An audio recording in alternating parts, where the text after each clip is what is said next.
Muito bem, pessoal, muito bom dia. Estamos começando o Desperta SL de hoje, ao vivo, 7 horas da manhã, horário de Brasília. Hoje é 12 de março de 2024. Muito obrigado pela companhia de todo mundo. Estamos ao vivo em todas as redes sociais, ao menos nas mais relevantes. Você pode nos acompanhar aí pelo Facebook. Estamos no Facebook ainda, Guilherme? Estamos. Facebook do Eduardo Moreira, Facebook do ICL Notícias. Estamos também no Twitter agora, começamos a transmitir este programa essa semana lá pelo Twitter. Para quem nos acompanha já viu que estamos aparecendo nas notifications, né? Então, muito obrigado, muito bom dia para quem já está por aí. Estamos ao vivo também no Instagram e principalmente nos nossos canais do YouTube. Quem nos acompanha no ICL, no Eduardo Moreira e no Leandro Demore, muito bom dia. Faça aquela sua rotina matinal do YouTube, que diz o YouTube, pelo menos, que que vocês possam ser mais avisados quando este programa estiver no ar. Então deixa seu like, ative o sininho, assine os canais e principalmente compartilhe este programa. Nós estamos batendo recordes históricos de audiência todos os dias. Muito obrigado ontem às mais de 20 mil pessoas que acompanharam este programa. É muito importante para a gente crescer, porque vocês sabem, este ano teremos um ano eleitoral, um ano importante que vai decidir muita coisa para o futuro deste país, e o ICL vai fazer uma cobertura intensa das eleições. Claro, agora em março, se eu não me engano, termina aí o prazo para os candidatos fazerem as suas inscrições para virarem os famosos pré-candidatos e depois viram candidatos. A eleição é em outubro, eleições municipais. Estamos de olho para ver o que vai acontecer por aí, tá bom? Muito obrigado para quem já está chegando no nosso chat também. Muito bom dia, muito boa tarde, muito boa noite, muito boa madrugada para quem nos acompanha em vários outros lugares pelo mundo. Muito obrigado para todo mundo que já deixou o seu like também aí. E é isso, vamos começar o programa de hoje. Aliás, bom dia para o pessoal que nos acompanha também pela TVT, TV aberta em São Paulo, Grande São Paulo. Para quem não sabe, este programa é transmitido em 2 emissoras de televisão e também em 2 emissoras de rádio. Estamos ao vivo também pela TV Quirimurê lá na Bahia, TV aberta em Salvador e Grande Salvador. E se você quer ouvir este programa como um bom e velho radinho, você pode sintonizar a Rádio Brasil Atual em São Paulo e também a Rádio Heliópolis. Muito bom dia para todo mundo que está aí em Heliópolis nos acompanhando, né, o Guilherme? Muito legal, né? Nós gostaríamos, Guilherme, de ter mais transmissões aqui. As pessoas poderiam entrar em contato com a gente através do nosso e-mail, que é exatamente qual, Guilherme? contato@icl.com.br. Se você aí gerencia uma rádio comunitária, uma rádio no interior do país, se você quer que os programas do ICL passem por aí, a gente pode franqueá-los de grátis, né, Guilherme? Porque é assim que a coisa funciona. Então você pode mandar um e-mail para contato@icl.com.br.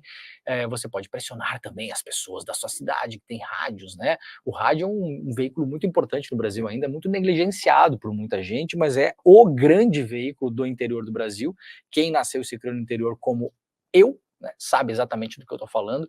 O rádio ainda é muito ouvido, então seria muito legal chegar aí na sua cidade, se você gostaria de ver este programa todos os dias, passando na sua emissora favorita, às 7 horas da manhã, ao vivo, com as principais notícias do Brasil e do mundo. Entre em contato com a gente, que a gente pode mandar o sinal e você pode passar o programa na buena e de grátis e ter aí notícia fresquinha todas as manhãs, às 7 horitas da manhã. Vamos lá, gente? Francamente, né, pessoal? Ó, daqui a pouquinho eu vou falar uma novidade muito importante que a gente tem hoje para a nossa comunidade e também para as pessoas que nos acompanham aqui, para quem é assinante do nosso amado ICL. Para quem não é também, teremos uma novidade hoje ao meio-dia, ao vivo, nos nossos canais. Vou falar sobre isso daqui a pouquinho, então fica por aí, que é espetacular, né, o Guilherme? Espetacular. Muito bem, ó. Vamos lá para o iclnoticias.com.br para começar o dia. A Receita Federal antecipou a liberação do imposto de renda de 2024. Então, se você já está ligada ou ligado para fazer a sua declaração, lá no site do ICL Notícias tem mais informações.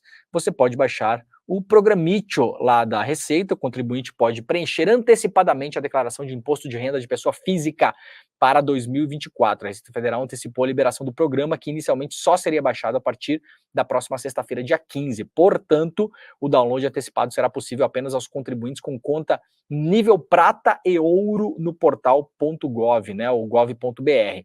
Os demais terão que esperar até sexta-feira. Então, se você sabe já se o nível da sua conta é prata ou ouro, isso aí são níveis de segurança, eu imagino, né? Eu não sei exatamente como funciona. Eu sei que algumas pessoas que eu conheço têm esses níveis aí. porque fazem outras coisas lá no GovBR. O GovBR agora está cheio de coisa, né? Aliás, foi uma excelente ideia o GovBR, que vem de alguns governos aí. O governo Bolsonaro não conseguiu destruir, graças a Deus. Aliás, fez uma série de implementações lá, a gente tem que falar isso, porque é fato. E aí você pode fazer assinatura eletrônica, tem um monte de coisa lá, tá? Então faça seu cadastro para ter a coisa bonitinha, organizadinha. Às vezes você esquece coisas, pô, não sei onde é que tá o meu recibo de declaração, não sei o que, você pode conseguir tudo aqui no portal GovBR, e para quem está ligado que já é nível prata ou ouro, por conta dos acessos que tem ali, já pode baixar o programa da Receita e antecipar. Não faça como eu, não deixe para o último dia. Você sabe, né? Se você faz antes, a sua restituição vem antes também. Então, quem entrega antes o imposto de renda, se tem restituição a receber, acaba recebendo muito antes também das outras pessoas. Matheus Botelho está perguntando se o Guilherme é um Guilherme do rolê. É o Guilherme do rolê. Bota a cabecinha pra dentro. Isso aí, é esse mesmo. Eu tô fazendo ele acordar cedo essa semana. Toda vez que eu digo que eu venho para São Paulo, o Guilherme tem pesadelos, né? Mas é bom, o Guilherme faz bem pra pele, sabe? É uma coisa boa você acordar cedo. Você vê o mundo com outros olhos, né? Uns olhos meio cheios de remela, né? O olho de olho é o outro olho, né? O olho meio fechado, meio assim, não tá funcionando direito, mas é bom, cara, é bom, faz bem. Muito bem, vamos seguindo por aqui. Olha só, onda longa e intensa. Diga. NDI Screen Capture. Ver se foi, porque temos que compartilhar a nossa tela, né? Ou posso reiniciar ele aqui? Você que me fala. Tá bom, então, beleza. Vou lendo as notícias aqui, daqui a pouquinho a gente mostra a nossa amada tela aí. Tivemos um pequeno problema técnico, mas a coisa já está andando novamente. Uma bolha de calor vai fazer o Brasil ferver essa semana. Estamos esperando aí, segundo as previsões do tempo, algo em torno de 45 graus em várias regiões do país. A região centro-sul do Brasil vai enfrentar altas temperaturas nos próximos dias, isso porque uma bolha de calor formada no Paraguai e no norte da Argentina se aproxima do país. Na capital paulista, por exemplo, espera-se uma sensação térmica de 37 graus. O fenômeno também é chamado de domo de calor, já que o funcionamento assemelha-se ao formato de um domo. Ele começa quando uma massa de ar quente é formada em uma área de alta pressão atmosférica, ou seja, onde a coluna de ar é maior e, portanto, mais pesada. O centro de um sistema como esse foi identificado se formando entre o Paraguai e o norte da Argentina. Lá no Paraguai e no norte da Argentina, os termômetros poderão alcançar a marca de 43 e 45 graus.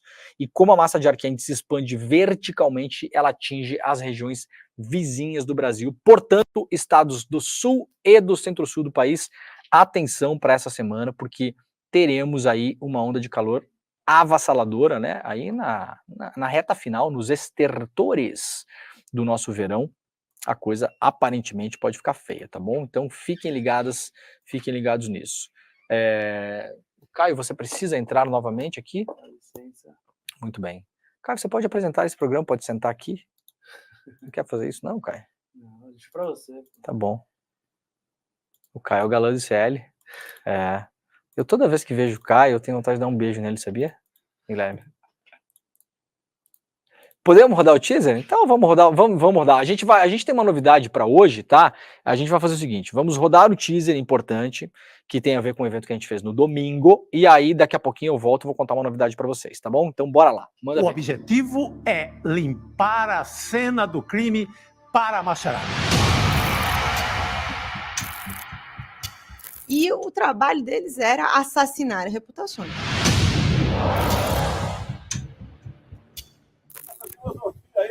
Olha o freio da vida aí, esse energúmeno aí.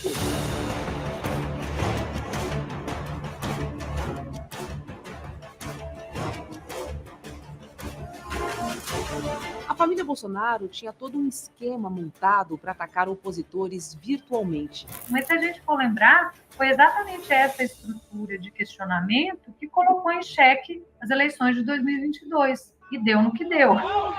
Para quem ainda não entendeu, isto é uma guerra de narrativas. E nos campos de batalha, as máquinas de moer reputações estão sempre à espreita.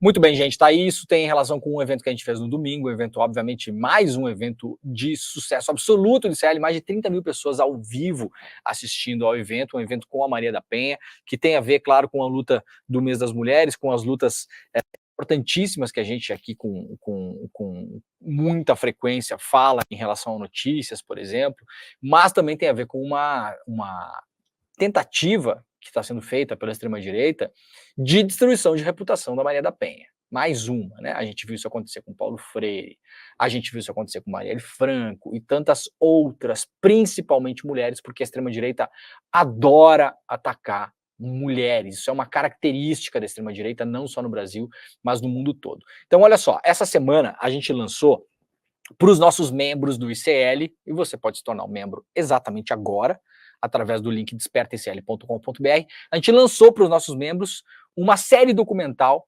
sobre a destruição de reputações de pessoas públicas. Chama-se Máquina de Moer Reputações. São 3 episódios, cada episódio focado em uma figura histórica, Marielle Franco, Paulo Freire e também a Maria da Penha. Nós já liberamos ontem, a partir de ontem, o primeiro capítulo, vamos liberar o segundo capítulo hoje para quem assina o ICL, mas hoje a gente vai fazer um agrado aqui, um agrado importante, aliás, para fazer uma divulgação em relação a isso. Hoje ao meio-dia, né, Guilherme? Meio-dia. Hoje ao meio-dia, muito bem, ao meio-dia a gente vai liberar o segundo episódio para quem não é membro do ICL também. Então, fiquem ligados nos nossos canais, pós-rolê, depois do rolê ICL, aliás, meio-dia e meia, então é isso. Então, depois do rolê ICL, que é o nosso último programa da manhã, lá com o William De Luca, nosso querido, amado William De Luca, a gente vai liberar esse episódio, tá? Vai estar nos nossos canais, então fiquem de olho, vocês vão poder assistir na íntegra. E para quem quiser já assistir a toda a série documental e parte da comunidade do ICL, que não é só isso, você vai fazer parte de todos, vai poder acessar todos os cursos do ICL, como eu falei ontem, aqui tem história, filosofia, história da arte, música, línguas, preparativo para a OAB, preparativo para o Enem, Excel, gestão financeira, tem um mundo, são mais de 200 cursos no ICL, você pode participar disso também. Você vai ter o nosso clube de benefícios, que tem vários descontos em vários lugares que você faz compra online, então farmácia, loja, enfim, esses milhões de lugares que você fica fazendo compra pela internet aí, você passa a fazer parte do clube de benefícios do ICL, vai ter cupons de desconto lá também, então é mais uma vantagem que a gente colocou ali dentro para você fazer parte do ICL. Você pode entrar neste exato momento no despertaicl.com.br, despertaicl.com.br, faça a sua inscrição, e se você fizer a inscrição no pacote solidário, aliás, eu acho que a gente tem alguns mimos aí, não temos? Livro, aquela coisa toda. Temos então, nós temos esse card, não? Tá bom, a gente pode falar mais no final do programa, então, rapidinho sobre isso, mas hoje tem alguns presentes para quem fizer parte do nosso ICL através do plano solidário. O plano solidário é aquele que você paga um tiquinho a mais por mês, 60 e pouquinhos reais ali, vai dar um real e alguma coisinha por dia. Você faz a sua inscrição para você poder ter acesso aos cursos, ao clube de benefícios, aos documentários e tudo que está dentro da nossa plataforma, e consegue dar uma bolsa para uma pessoa que não tem condições de estudar, tá? Aliás, a gente fez uma parceria com o Instituto Maria da Penha, e a gente vai distribuir bolsas para mulheres que foram vítimas de agressão. Só que a gente só consegue fazer isso se você for lá, fizer a sua inscrição no membro do pacote solidário, tá bom? Então, despertaicl.com.br é o link, você entra lá, tem todas as informações, tá tudo bonitinho, tudo maravilhoso ali. A gente já lançou vários documentários, vai lançar mais um monte de coisa esse ano, tem muita novidade lá dentro. E aí aquela coisa, como eu falei ontem, por exemplo, eu gostaria de ter feito uma outra faculdade e acabei não conseguindo fazer, mas em vez de fazer faculdade, que eu não tenho nem tempo para fazer faculdade, eu fico lá fazendo os cursos de CL, me aprofundando, entendendo os melhores professores do Brasil e do mundo, faço no horário que eu quero, faço pelo celular, faço nos intervalos, vou ouvindo as aulas no carro, em viagem, no avião, no ônibus. Então é maravilhoso, né? Você pode mergulhar num mundo de conhecimento que não necessariamente é uma coisa formal. Eu não vou precisar de um diploma universitário, não quero exercer uma nova profissão, mas eu quero entender mais, no meu caso, psicologia, que é uma coisa que eu sempre quis fazer, era meu sonho de adolescente, fazer psicologia, acabei não fazendo, então tô lá fazendo meus cursos lá com os melhores. Ali só tem os melhores, só tem gente fera, e é professor brasileiro, professor italiano, alemão, argentino, gringo, de tudo que é lugar.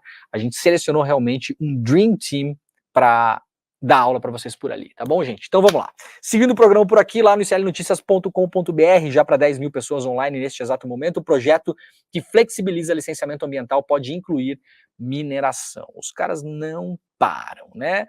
O projeto que flexibiliza as regras do licenciamento ambiental pode também se debruçar sobre as regras acerca de autorizações de mineração. Eu sou terminantemente contra esse negócio de flexibiliza, sabe? Flexibiliza é tipo assim, linguagem burocrática. Eu tô tentando aumentar o ar-condicionado aqui para não ferver.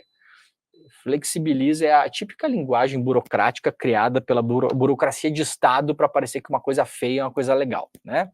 O projeto, ele flexibiliza. Quem não gosta de flexibilizar as coisas, né? Vamos flexibilizar, vamos dar mais flexibilidade. Na real, isso aqui é outra coisa que eu não posso nem falar o nome essa hora, né, Guilherme?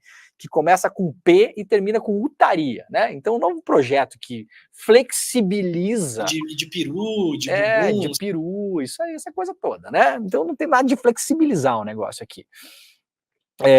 Atualmente no Senado, a proposta busca alterar as regras para processo de licenciamento ambiental em nível federal, mas também estadual e municipal. Por exemplo, ela regula para todo o país a licença por adesão e compromisso, um termo autodeclaratório de que o empreendimento está de acordo com as regras exigidas e estipula prazos máximos para esses processos. Ou seja, você vai dizer se o seu garimpo é legal.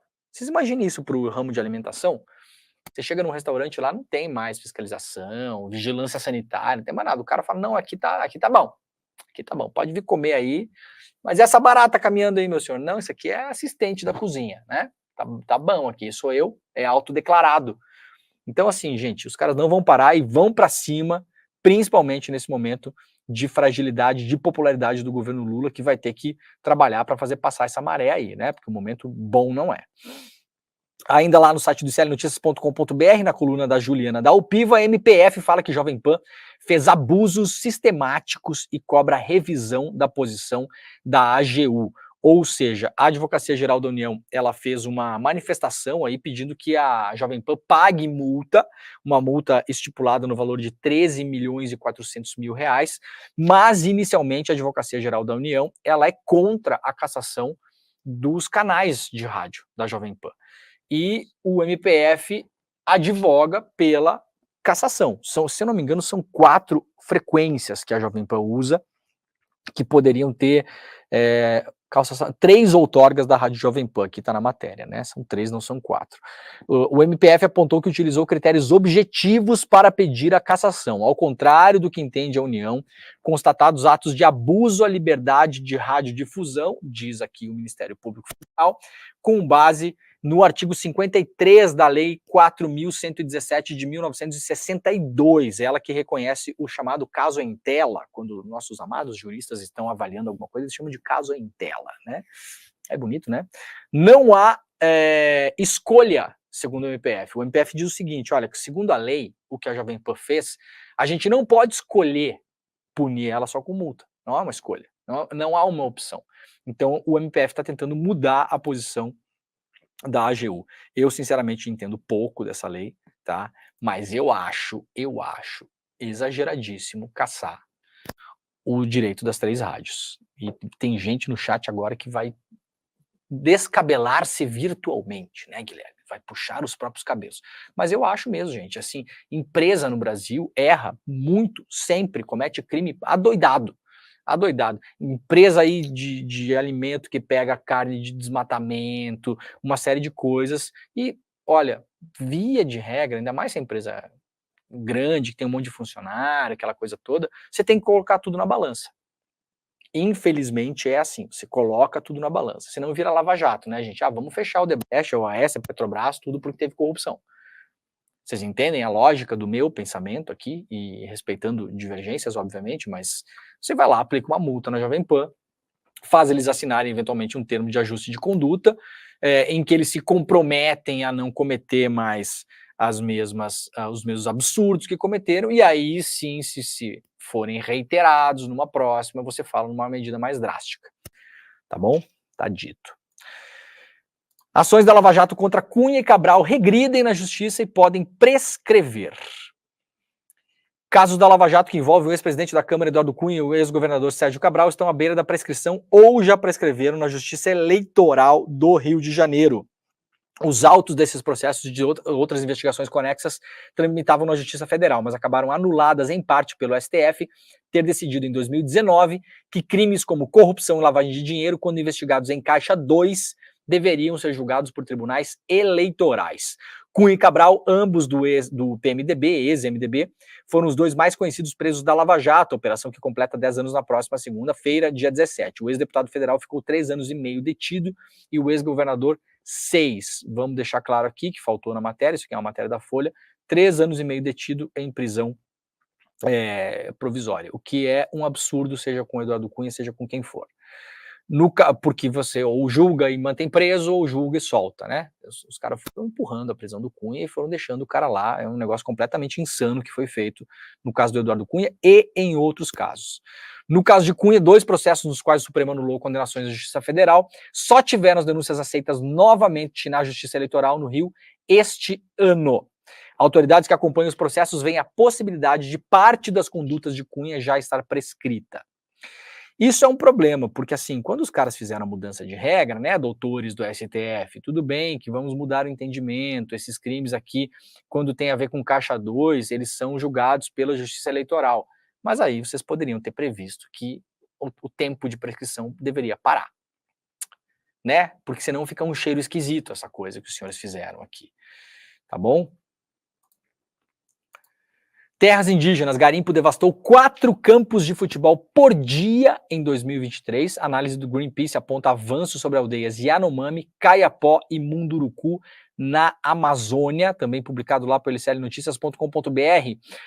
Vamos aqui rapidamente para o caso da Petrobras, que virou a grande polêmica da imprensa. Eu tenho falado para amigos que não tem nada pior para a democracia que canal de notícia 24 horas, né, Guilherme? Porque tem que ter pauta, né, cara? Tem que ter, se não tem assunto, tem que ter assunto. Que coisa, assim. Pegou um final de semana, então, cara, aí uma mosca vira um urubu, né? É um negócio impressionante.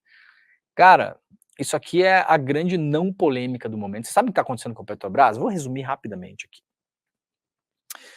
Aqui no ICL Notícias tem uma matéria que coloca as coisas em perspectiva, né? Pressão por distribuição de dividendos e queda em ações escancaram uma disputa dentro da Petrobras. Há uma disputa, sim, dentro da Petrobras, entre pessoas que querem pagar dividendos, ou seja, quando fechou o balanço da empresa, pega uma parte disso que vira lucro e você distribui isso para os acionistas. E tem pessoas que dizem que não, a gente tem que distribuir menos dividendos. Tem que andar em linha com, aliás, as outras petroleiras do mundo, que não distribuíram, como nos anos do governo Bolsonaro, nem sombra do que a Petrobras distribui de dividendos. Qual o problema da distribuição de dividendos? O problema é o seguinte, você tira dinheiro do caixa da empresa, esse dinheiro poderia ficar lá eventualmente para fazer investimentos para o futuro, ou para melhorar o próprio endividamento da empresa. Há uma questão aí importante, técnica, que tem que se entender ainda, que a imprensa não está debruçando. Eu estava falando com uma pessoa hoje pela manhã, uma pessoa da Petrobras, que está ligada a esse embate lá dentro. Ela me falou que o dinheiro dos dividendos, se ele fica no caixa da empresa, ele só pode ser usado para pagar dividendos. Então, meio que a empresa não teria essa opção. Eu estou ainda tentando entender se ele poderia ser usado para outras coisas, que não só dividendos. Vamos ver. É uma provisão. Então, aparentemente, está me falando a fonte aqui, que tem que ser distribuído como dividendo. Isso ainda é um reflexo do governo Bolsonaro, tá, gente? Porque a gente está falando do balanço da Petrobras de 2023, que é relativo ao planejamento de 2022, tá?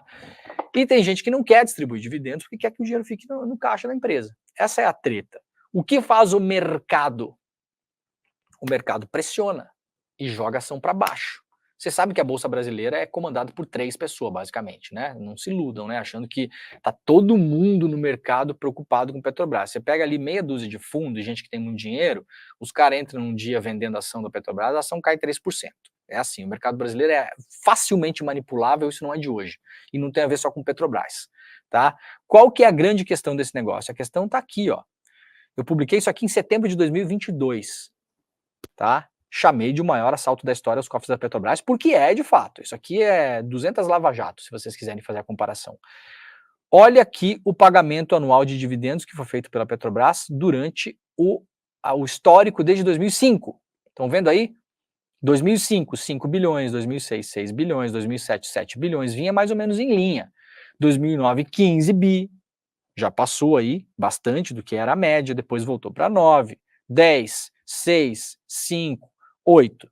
2015, 16, 17, distribuiu pouquíssimo dividendo, porque aqui a Petrobras, aliás, ela foi forçada a colocar em balanço o prejuízo identificado pela Lava Jato na corrupção da própria Petrobras, tá? Aliás, isso deve ser um case, um dos únicos cases do mundo. Mas tudo bem, o dividendo foi para baixo. 2018 começa a voltar, 2 bi, 19, 8 bi, 26 bi. Olhem o que acontece em 21 e 22. O senhor Paulo Guedes e o governo Bolsonaro distribuíram em 2021 72 bilhões de dividendos para os acionistas. Em 2022 foram 86 bilhões. Vocês estão vendo o gráfico aí, né? Para quem está só nos ouvindo, é um negócio assim, ó. Sai de um risquinho e vai para um elefante o negócio, tá? Sai de... Em 2020 era 6,5, em 2021 vira 72. Em 2022 vira 86. Para onde vai esse dinheiro? Ah, mas eu tenho ações da Petrobras. Tá, você sabe que você é a sardinha, né? Você tem ações da Petrobras. Quando pagar dividendo, a quantidade de dinheiro que vai cair na sua conta de ações da Petrobras, eu sei quanto é que é, tá? Eu sei que é R$ 62,13, tá bom? Não é de você que esse tá falando aqui, gente. Olha aqui, ó.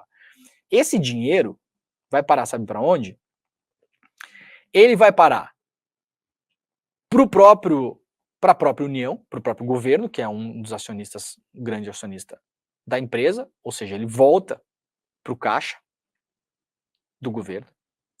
Esse dinheiro, durante o governo Bolsonaro, segundo dizia o próprio Ministério da Economia do Paulo Guedes, ele era usado para pagar a dívida pública brasileira. Quem é que são os detentores da dívida pública brasileira? Bancos e fundos estrangeiros. Eles detêm 62% da dívida pública brasileira. Então vamos lá para explicar o que está acontecendo agora rapidamente. Quando você paga muito dividendo com o dinheiro da Petrobras, esses bilhões todos, eles não vão para vários investidores. Claro que vai, tem um monte de investidor da Petrobras que tem, meu irmão, você tem 4 mil reais de dinheiro na Petrobras, tá? Tá bom, não é com você, tá bom, meu filho? Nossa, eu tenho um grande investimento de ações da Petrobras. Fiz um grande investimento no ano passado. Quanto? 22 mil reais. Não é com você. Você entendeu que não é com você? O dinheiro dos dividendos vai para os acionistas da Petrobras e os maiores acionistas são os que levam a maior fatia. E para fora disso, a parte que vai para o... Boa parte desse dinheiro é usado para pagar dívida. Então, o dinheiro dos dividendos vai diretamente para a mão de bancos e grandes fundos, principalmente estrangeiros, quando ele sai da Petrobras, e a parte que vai para o governo é usada para pagar dívida pública, que vai para bancos e grandes fundos estrangeiros. Então, se você está vendo o seu jornalista favorito ou o seu jornalista odiado defendendo com unhas e dentes que se pague os dividendos, porque senão a Petrobras vai morrer, essa pessoa está defendendo banco e fundo estrangeiro. Isso está nos balanços da Petrobras e nos dados do Ministério da Economia. Não é o que eu acho, não é a minha opinião. Isso é direto, isso vai direto para a conta desses caras, todos. Tá bom? Essa é a disputa que se faz ali dentro. Pelo que eu apurei hoje pela manhã, o Jean Paul Prats, que é o presidente da Petrobras, ele é a favor de pagar esses dividendos. E aí eu falei, pô, peraí, Jean Paul, a favor como assim? Viramos o Paulo Guedes agora, Jean Paul Prats. Mas é por isso que eu falei para vocês agora aqui. Pelo estatuto da Petrobras, a princípio, esse dinheiro que vem de uma previsão do governo Bolsonaro, ainda a gente está falando, ele só pode ser usado para isso. Só pode ser usado para pagar dividendos. Tá? Vamos tentar entender se eventualmente há uma outra disposição dentro do Estatuto da Petrobras que faça com que esse dinheiro possa ser usado para outra coisa, porque seria maravilhoso que, em vez de você pagar 80 bi de dividendo para banco e fundo gringo, você possa investir em transição energética, por exemplo. Essa é uma das ideias que se possa fazer com o dinheiro da Petrobras. O Lula deu uma entrevista ontem lá para o SBT e falou que a Petrobras não pode pensar só nos acionistas e fala em choradeira do mercado. Ceronte, um dinossauro voraz querendo tudo para ele e nada para o povo. 100% correto, Lula. Né? Nada a declarar. Muito bem, ainda nessa entrevista o Lula admitiu ontem que o seu próprio governo está aquém do prometido, nessa entrevista que foi dada ontem ao César Filho lá no SBT. A gente analisou isso ontem no ICL Notícias segunda edição, para quem quiser pode voltar e o programa está, claro, gravado no YouTube. Falamos, né, que a desaprovação que aumenta no governo Lula, isso mostra a pesquisa Atlas, ela não é, atenção, ela não é porque as pessoas estão comparando o governo Lula com o governo Bolsonaro. O que a pesquisa Atlas mostra é que, se você pegar todas as áreas, educação, segurança, corrupção, direitos humanos, todas as áreas, e comparar essas áreas do governo Lula com o governo Bolsonaro, na pesquisa Atlas, o governo Lula ganha em todas. Ou seja, as pessoas comparando hoje o governo Lula com o governo Bolsonaro dizem que o governo Lula é melhor em todas as áreas. Não tem uma que o governo Bolsonaro se dá bem. Nem em segurança, por exemplo, que a gente poderia imaginar. Né? Porque distribuiu arma, porque tem que matar não sei o quê, nada, nenhuma. O desalento das pessoas, ou a queda da aprovação, é em relação à perspectiva que elas tinham do próprio governo Lula. E o Lula ontem falou isso exatamente, né? O governo está aquém, está abaixo do prometido. Bom, o Netanyahu, como não tem mais nada que fazer, além de estar matando um monte de gente todos os dias, para provocar o Lula, eu achei que o Brasil fosse um anão diplomático, Guilherme. O Netanyahu tá um mês, o Lula instalou o triplex na cabeça do Netanyahu, né? Achei que o pessoal tinha me convencido na internet que o Brasil não vale nada, que é o anão diplomático, que não conta nas relações internacionais, que ninguém dá bola pro Brasil, que ninguém ouve o que o Brasil fala. Por que o Netanyahu está tão preocupado com o Brasil, então? O Netanyahu tá mal assessorado? Será que ele não tem mais nada para fazer? Agora convidou o Tarcísio, o Cláudio Castro, o Caiado para viajar para Israel. E vão, né? O Bolsonaro pediu para o Alexandre de Moraes se o Xandão pode liberar o passaporte dele para viajar para Israel também, né, com essa turma. Obviamente o pedido é um absurdo, não vai acontecer. Duvido que o Alexandre de Moraes libere o pedido para o Bolsonaro. Aliás, é quase uma afronta ao processo, né? Vamos lá para o UOL. Natália Portinari, repórter, traz aqui que o reduto de ministro de Lula é investigado por corrupção na saúde. Como se ninguém tivesse avisado, o ministro é o Juscelino Filho. Né? Ninguém aqui no ICL avisou do Juscelino Filho. A gente nunca falou nele aqui. O município maranhense de Vitorino Freire, administrado por Luana Rezende, irmã do ministro das Comunicações Juscelino Filho, que é do União Brasil, é investigado pela Polícia Federal sob suspeita de fraude e corrupção com verbas da saúde do governo federal. O município sofreu um bloqueio de 8,4 milhões de dinheiro da União em 2022, após o Ministério Público Federal entrar com uma ação apontando que os dados haviam sido distorcidos para inflar o número de atendimentos e, com isso, receber mais emendas. Atenção, importante que a manchete dá uma enganada, tá? Então não tem nada a ver com a repórter Natália, que é excelente repórter, mas 2022 era governo Bolsonaro, tá, gente? Pra gente lembrar aqui, para ser fiel aos fatos. Então, o problema lá já acontece de antes. Claro, é um ministro do governo federal, Juscelino Filho, tá tudo certo, então vamos fazer a ligação aqui, é com a irmã dele, mas o caso é anterior, né? Pra gente deixar claro aqui. Tem um inquérito em andamento na Polícia Federal, instaurado em 23, por conta do que aconteceu lá, para apurar crimes de falsificação e inserção de dados falsos em sistema público de informações entre 2019 e 21, durante o primeiro mandato e o segundo mandato de Luana Rezende. Portanto, estamos falando ainda de governo Bolsonaro. Juscelino Filho é um problema do governo Lula, que segue lá sendo um problema e pelo jeito seguirá. Bom, Mauro Cid falou de novo, a PF ontem no seu quarto depoimento, nós acompanhamos aqui ao longo do dia, o depoimento começou à tarde, ontem nós fizemos o CL Notícias segunda edição, já tinha 4 horas de depoimento, as primeiras informações dão conta de que ele ficou lá 8, 9 horas dando esse depoimento. A Polícia Federal tem as suas convicções de que o Cid omitiu informações e talvez tenha mentido ou não entregue tudo, né? Omitir é um modo de mentir na narrativa geral também, né?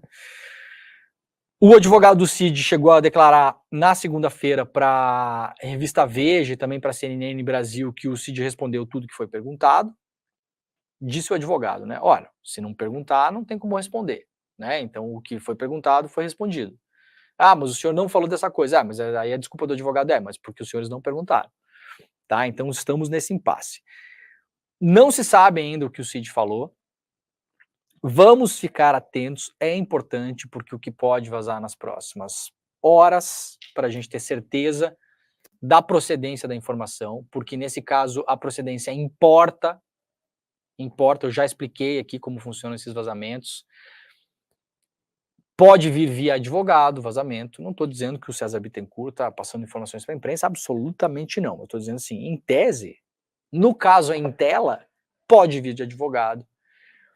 E se esses vazamentos vêm de advogado, que está com uma estratégia de defesa muito parecida com a do Bolsonaro, o que o advogado do Cid falou no final de semana na revista Veja, coloca o Cid na linha de defesa do Bolsonaro. Mas como assim? Ele não falou que tem a minuta, ele não falou que teve reuniões, falou tudo isso, gente. Falou tudo isso.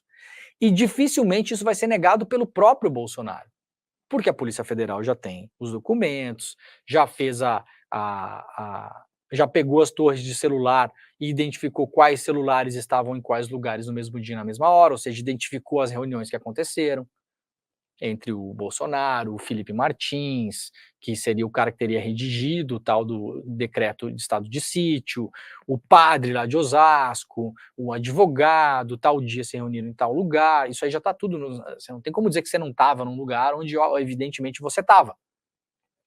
Tá? Então, a linha de defesa do Bolsonaro, em boa medida em relação às informações já levantadas, não é negar que as coisas aconteceram. Então, o senhor vai negar que teve essa minuta aqui, não sei o quê? Em algum momento, se o Bolsonaro não tiver como negar, se as provas forem acachapantes em relação a mostrar que o Bolsonaro sabia que existia esse documento e que teve contato, por exemplo, com esse documento, se existirem provas em relação a isso, a gente ainda não sabe, tá bom? E vamos deixar claro, a gente não sabe aqui, não adianta extrapolar. O Bolsonaro não vai negar. Só que o Bolsonaro vai dizer que nada disso era uma tentativa de golpe de Estado. Isso eram conversas que ficaram apenas na intenção, e a palavra importa, ficaram apenas na intenção, ou seja, não houve uma tentativa de, não houve um planejamento para, era uma conversa que ficou na ideia, na intenção, e não seria usada para golpe de Estado. Seria usada para quê? Para proteger a democracia, manter a ordem social, caso as urnas tivessem sido fraudadas. É um absurdo. Mas essa é a linha. Eu estou trazendo para vocês a linha de defesa do Bolsonaro, tá, gente? O Mauro Cid, no final de semana, definitivamente, pelas palavras do próprio advogado, porque não foram só informações em off que saíram, o próprio advogado declarou isso, o advogado do Bolsonaro falou, o meu cliente nunca falou que o Bolsonaro falou em golpe de Estado. Então o Cid não pode negar a minuta que encontraram no celular dele, as reuniões que ele fez, que ele próprio admitiu que fez, ou participou. Mas ele vai dizer que nunca se falou em golpe de Estado. Isso aí seria usado caso comprovasse a fraude nas urnas. Sacaram para onde vai o negócio? Então, atentos e atentas para as próximas horas ao que vem na imprensa. Tá? Porque se vem via defesa, é claro, gente, que eles vão montar o que interessa para eles e vão transformar em manchete o que interessa para a defesa deles. O advogado está lá fazendo o seu trabalho de defender o próprio cliente. E se ele conseguir transformar a versão dele, que é mais interessante para a defesa dele, em notícia, ele assim o fará. Como, aliás, tem feito desde o primeiro dia o Dr. César Bittencourt. dando entrevista, passando informação, falando isso, falando aquilo. Ah, informações são verídicas ou não? Elas podem ser verídicas, mas quando você filtra a informação através da defesa e passa só o que interessa para você, você conta uma história, né? Então, vamos ficar de olho, não temos ainda detalhes, talvez aí ao longo do dia a gente possa ter alguns detalhes do que foi falado ou do que, pelo menos do que foi perguntado no nosso site lá no iclnoticias.com.br, tá bom? Então, para quem quiser ficar de olho nessa história, acesse agora iclnoticias.com.br, que a gente está aí, a nossa equipe de jornalistas está trabalhando, e talvez ao longo do dia a gente possa ter informações fresquinhas sobre o que disse Mauro Cid ontem para a Polícia Federal. Aliás, eu pelo menos não tenho informação de se o Cid vai continuar a ser ouvido hoje ou se ontem acabou. Eu acho que deve ter acabado ontem, 9 horas, né? Bom, seguindo o programa aqui, o STF tenta bater o martelo sobre o porte de maconha só em 2025. A gente já tinha antecipado isso aqui, né? Maconha e aborto no STF, que seriam discutidos este ano, até disposições em contrário, não se fala mais disso em 2024.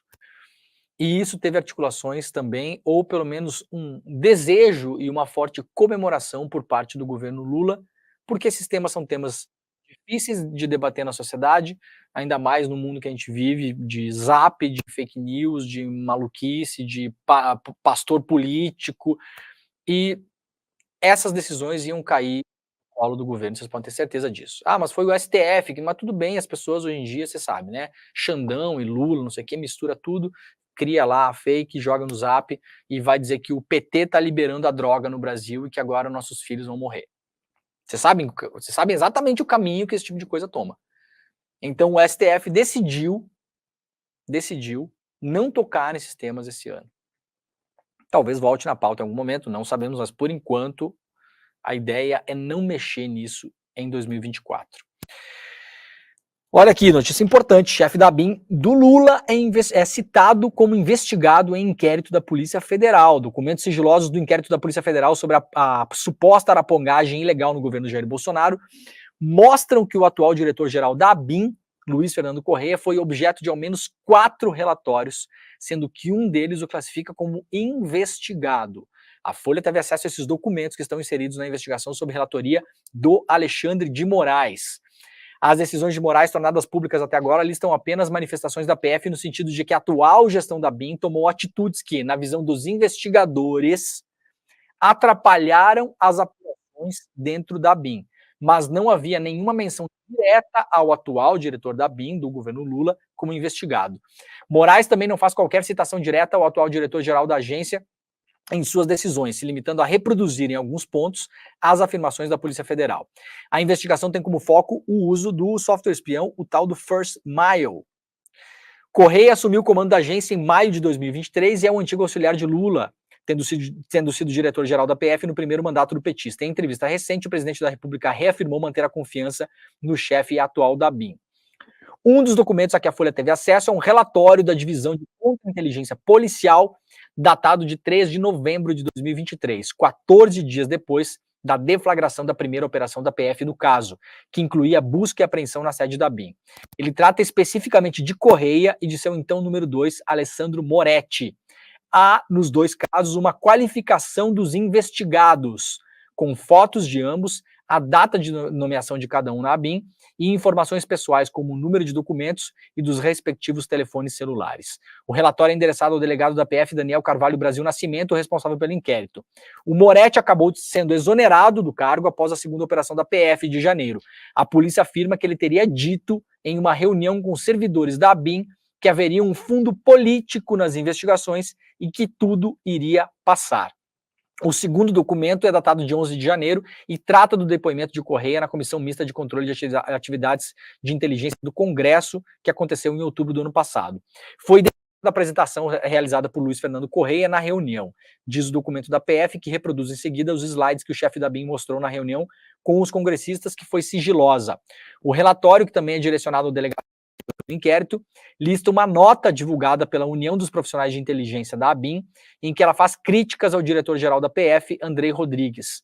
além de dizer repudiar declarações do chefe da PF no sentido de uma ação institucionalizada de arapongagem ilegal da ABIN, a associação afirma que maus profissionais existem em qualquer corporação, inclusive na PF, e que o desvio de poucos não pode ser atribuído à totalidade dos servidores. Portanto, pelo que traz a Folha hoje aqui, o foco dessa eventual investigação do atual diretor-geral da ABIN, para a gente colocar a coisa aqui de uma maneira bem clara, não é porque ele fez parte da operação de monitoramento ilegal do governo Bolsonaro, mas porque pode haver um entendimento de que ele ou seus subordinados teriam, de algum modo, tentado ali impedir ou atrapalhar que a PF botasse a mão dentro da ABIN. Tá? Isso é o que denota, a gente consegue entender pelos documentos aqui. Por enquanto não tem nada assim muito substancial, tá, gente? Aqui é uma reunião que o cara fez, né?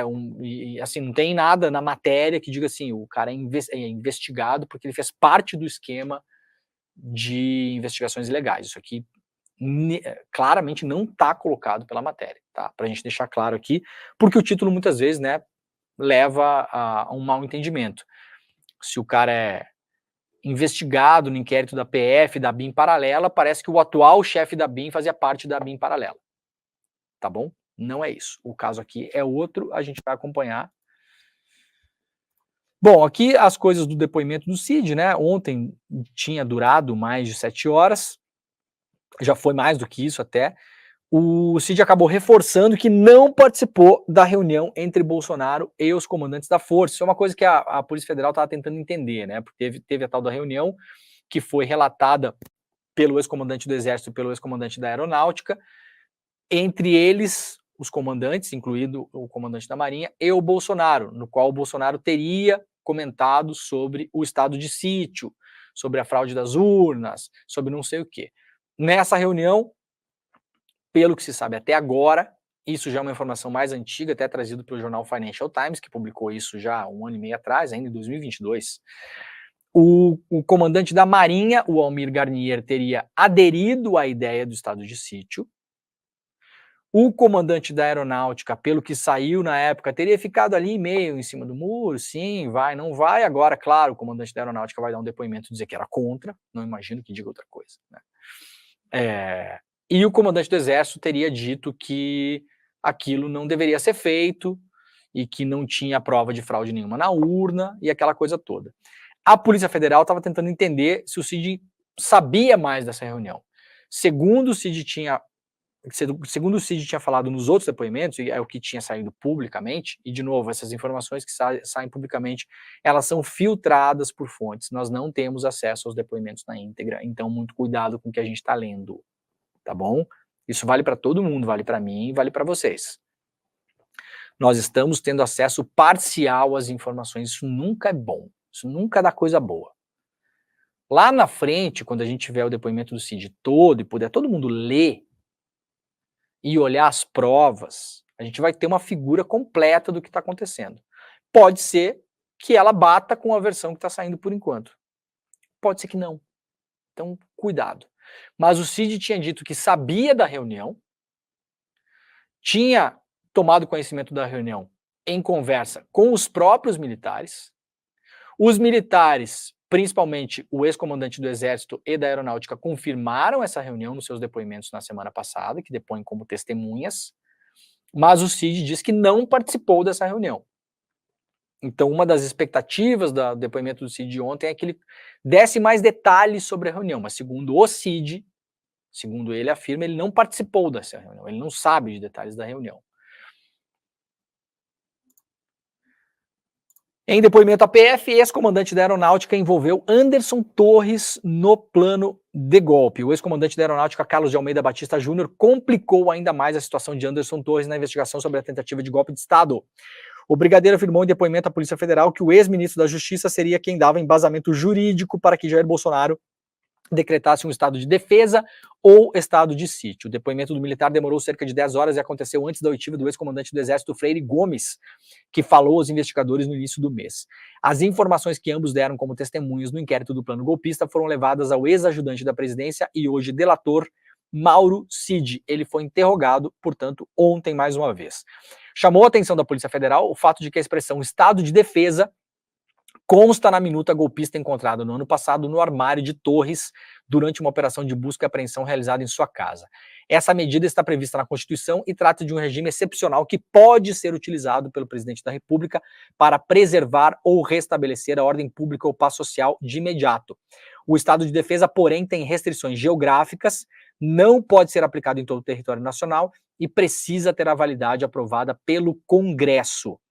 A Polícia Federal, o ex-comandante também confirmou a sua participação na reunião em que Bolsonaro debateu uma minuta golpista com chefes das Forças Armadas, mas disse que se colocou, ele, o ex-comandante da Aeronáutica, disse que se colocou contra a medida do Bolsonaro. O brigadeiro ainda foi categórico ao afirmar para os delegados que não houve fraude nas eleições e destacou que sua base são as conclusões do relatório militar sobre as urnas na Comissão de Transparência da Justiça Eleitoral. Batista Júnior disse aos investigadores ter afirmado ao então presidente Bolsonaro que não houve fraude no pleito.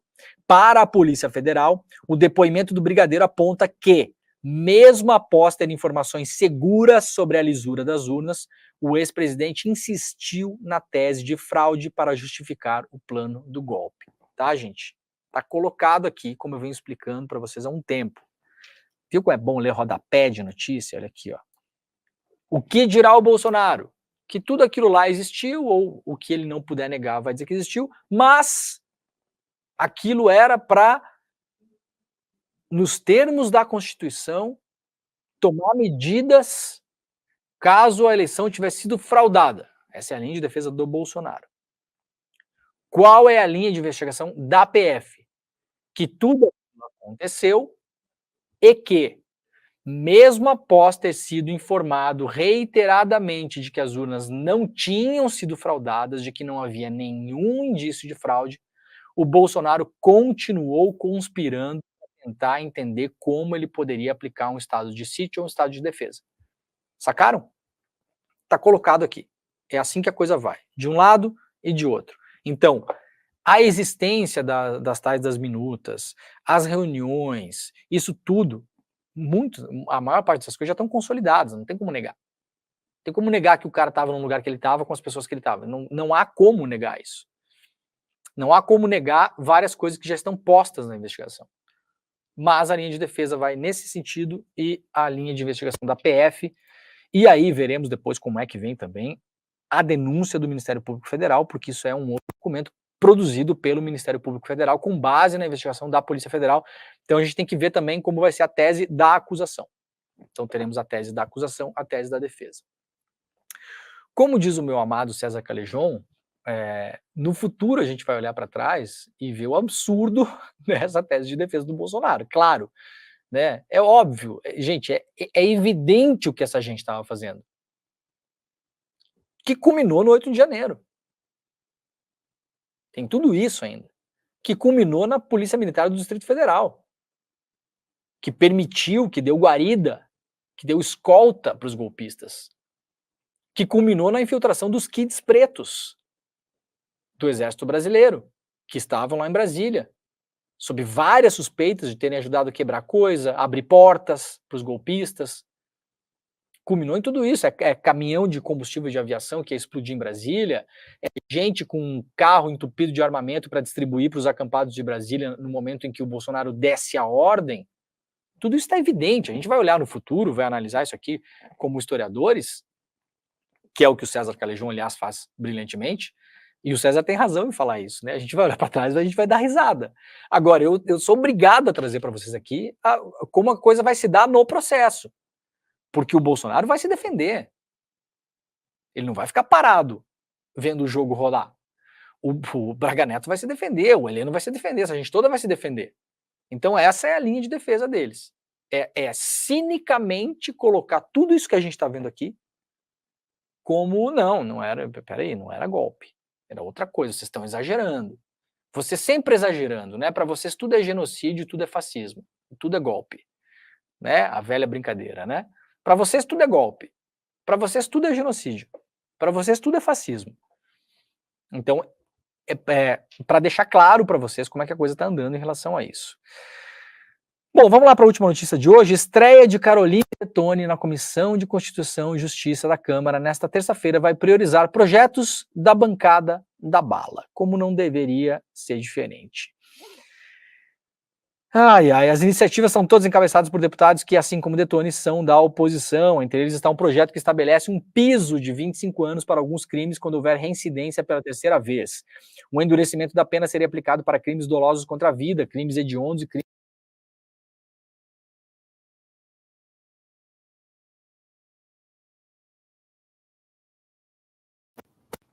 Tá falhando? Tá falhando meu mic? Então tá. Beleza, melhorou.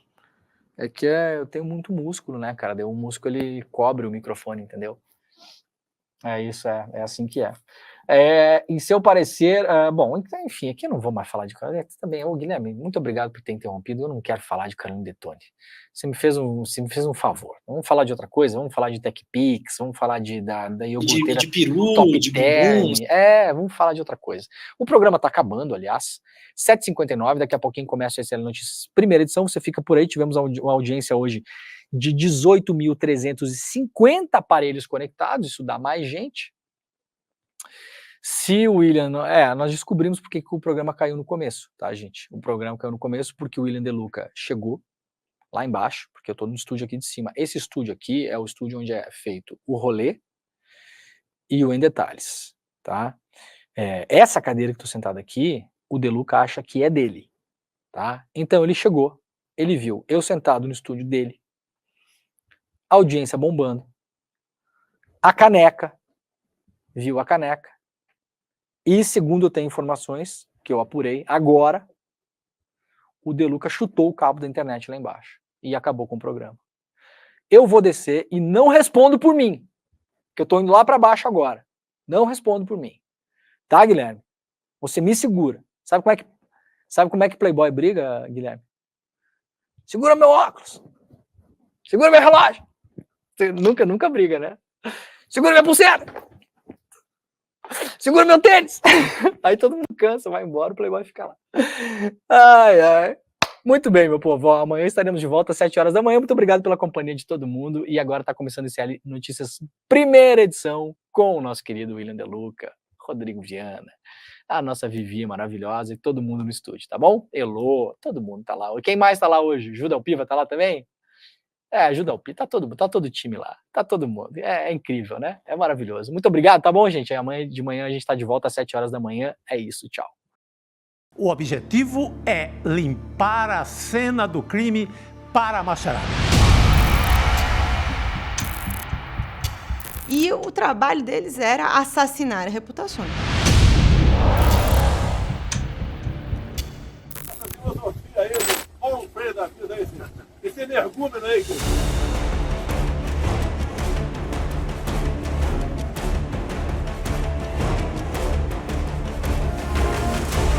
A família Bolsonaro tinha todo um esquema montado para atacar opositores virtualmente. Mas se a gente for lembrar, foi exatamente essa estrutura de questionamento que colocou em xeque as eleições de 2022. E deu no que deu.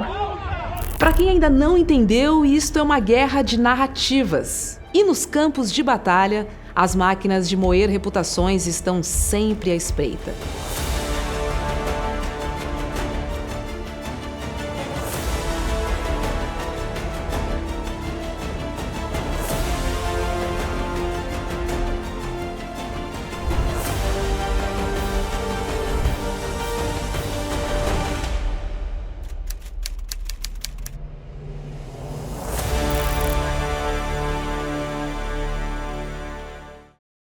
No Em Detalhes dessa terça-feira, a gente vai falar sobre a regulamentação da inteligência artificial nas eleições. A gente conversou com a professora Letícia Cesarino, que é antropóloga e pesquisa essas questões. A deepfake, por exemplo, foi uma das proibições do Tribunal Superior Eleitoral e tem muita coisa pra gente aprender com a Letícia. Não perde hoje, hein? Às 10h30 da manhã, daqui a pouco.